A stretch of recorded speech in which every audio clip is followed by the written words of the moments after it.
নমস্কার, news time ডিজিটালে আপনাদের স্বাগত। আপনাদের সঙ্গে রয়েছে আমি প্রীতি এবং এই মুহূর্তে দাঁড়িয়ে রয়েছে সল্টলেকের বিজেপি পার্টি অফিসে, যেখানে আজ পঞ্চমবারের জন্য অনুষ্ঠিত হয় জনতার দরবার। কারণ মুখ্যমন্ত্রী হিসেবে শুভেন্দু অধিকারী তিনি শপথ গ্রহণের পরেই তিনি জানিয়েছিলেন যে জনতার পাশে থাকবেন, জনতার সমস্যার কথা শুনবেন, এবং সেই কারণেই জনতার দরবার কর্মসূচি তিনি শুরু করেছিলেন। এবং প্রত্যেক সপ্তাহে তাকে দেখা যায় তিনি এই সল্টলেকের বিজেপি পার্টি অফিসে একদিন সময় রাখেন, সেখানে কিন্তু এই জনতার দরবার সেই কর্মসূচি অনুষ্ঠিত হয়।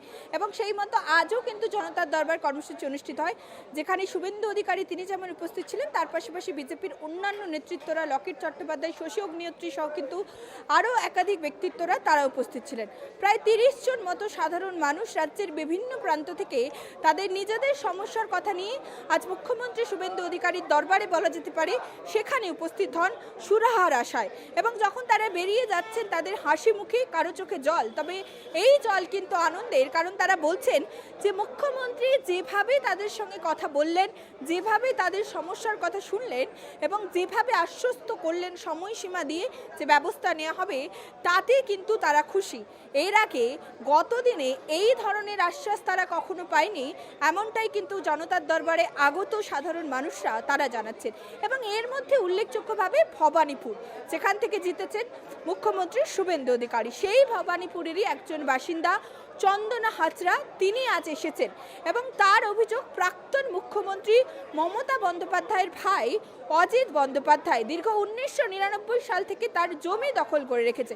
দীর্ঘবার পুলিশের দ্বারস্থ হয়েছেন, এমনকি তৎকালীন মুখ্যমন্ত্রী অর্থাৎ 2011 সালের পর তিনি যখন মুখ্যমন্ত্রী হন তখন তার কাছেও, এমনকি তিনি যখন কেন্দ্রীয় মন্ত্রী ছিলেন তার কাছে কিন্তু বারবার অভিযোগ জানানো হয়েছিল, কোনো রকম ব্যবস্থা নেওয়া হয়নি।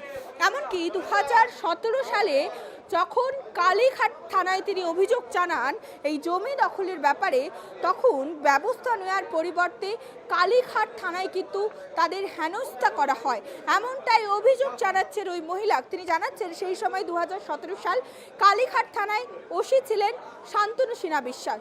শান্তনু সিনহা বিশ্বাসকে আমরা ইতিমধ্যেই জানি সোনা পাপ্পুর মামলায় যাকে গ্রেপ্তার করা হয়েছে, যার বিরুদ্ধে কেন্দ্রীয় তদন্তকারী সংস্থা তাদের অভিযোগ তোলাবাজিতে তিনি সাহায্য করেন, পুলিশে সাহায্য দেন, কোনো রকম এফআইআর যাতে কোনো থানায় না হয় সেই দিকটা কিন্তু তিনি খতিয়ে দেখতেন এই শান্তনু সিনহা বিশ্বাস। এবং ওই মহিলা চন্দনা হাজরা তিনি অভিযোগ করছেন সেই সময় ওসি ছিলেন শান্তনু সিনহা বিশ্বাস। তাকে যখন অভিযোগ জানানো হয় তিনি উল্টে কোনো ব্যবস্থা নেননি, উল্টে তাদেরকে হেনস্থা করা হয়। তাদের একটি বিজনেস ছিল, সেই বিজনেস বন্ধ করে দেওয়া হয় এবং তারপরেও বহুবার থানার দ্বারস্থ হয়েছেন, তবে মেলেনি কোনো সুরাহা। সরকার পরিবর্তন এবং সরকার পরিবর্তনের পর বুকে আশা নিয়ে কিন্তু এই চন্দনা হাজরা তিনি উপস্থিত হয়েছেন জনতার দরবারে, মুখ্যমন্ত্রীর সঙ্গে কথা বলেন এবং তিনি জানাচ্ছেন মুখ্যমন্ত্রী তাকে জানিয়েছেন যে কোনো রকম এই ধরনের জমি দখল তোলাবাজি বরদাস্ত করা হবে না। কয়েকদিনের মধ্যেই একটি প্রতিনিধি দল তার বাড়িতে যাবে, সেখানে গিয়ে তার কাছ থেকে সমস্ত ডকুমেন্টস সেগুলি সংগ্রহ করা হবে এবং তারপরেই কিন্তু ব্যবস্থা নেওয়া হবে তাদের বিরুদ্ধে, এমনটাই কিন্তু মুখ্যমন্ত্রী জানিয়েছেন। এবং চন্দনা হাজরা তিনি জানাচ্ছেন এর আগে যেভাবে থানার দ্বারস্থ হয়েছেন এবং যেখানে কোনো রকম আশ্বাস তো দূরের কথা, কোনো রকম ব্যবস্থা না নিয়ে উল্টে তাদেরকে হেনস্থা করা হয়েছে, সেক্ষেত্রে আজ এই জনতার দরবারে এসে তিনি আশার আলো দেখছেন। 1999 সাল থেকে যেভাবে তার জমি দখল করা হয়েছে, সেক্ষেত্রে এবার হয়তো জমি দখল মুক্ত হবে, এমনটাই আশা করছেন চন্দনা হাজরা। এবং শুধুমাত্র চন্দনা হাজরা নয়, তার মতো এমন একাধিক ব্যক্তিত্বরা, মানুষরা তারা যেখানে উপস্থিত হয়েছিলেন, প্রত্যেকেই কিন্তু একেবারে মুখ্যমন্ত্রীর সঙ্গে কথা বলে তারা খুশি।